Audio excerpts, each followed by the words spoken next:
Target 12 investigators take you inside the mafia. A major name in the patriarchal crime family has been busted in Florida. Mobster Robert Bobby DeLuca was arrested in an FBI-led sting this morning. He's accused of lying to investigators about what he knew of a gangland slaying that happened in 1993. The murder victim was exhumed from behind a Providence Mill building in March. Let's get right to Target 12 investigator Tim White with the details.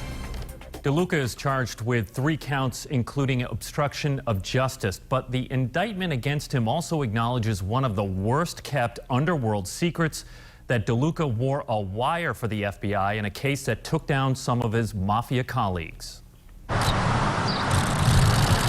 As Target 12 first reported, FBI agents in the Rhode Island Medical Examiner's Office dug for and recovered human remains in Providence behind a Branch Avenue mill building last March. DNA evidence revealed the body was that of Stephen DeSaro, a Boston nightclub manager who federal prosecutors say was murdered by former New England mob boss Francis Cadillac Frank Salemi and his late son Frank in 1993.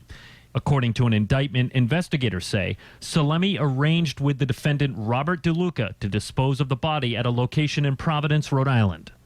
The problem for DeLuca, according to the indictment, he told FBI agents he knew nothing about DeSaro's murder when DeLuca agreed to become a government informant in 2011. But prosecutors say not only did he know, he suggested the spot for DeSaro's grave. DeLuca, seen here in Target 12 undercover video with fellow Capo regime Edward Eddie Lato, hasn't been seen in Rhode Island since 2011. That's when several mobsters and associates were swept up in a conspiracy and extortion case, including former mob boss Luigi Baby Shax Minacchio. The indictment says DeLuca was also arrested in 2011, but secretly began working with the FBI in an effort to obtain a lighter sentence. And it worked. As a result of that deal, we now know DeLuca only received 1 day in prison. That may not be the case now. In fact, DeLuca will be held in custody for at least the next 3 days. He has a detention hearing Thursday at federal court in Fort Lauderdale.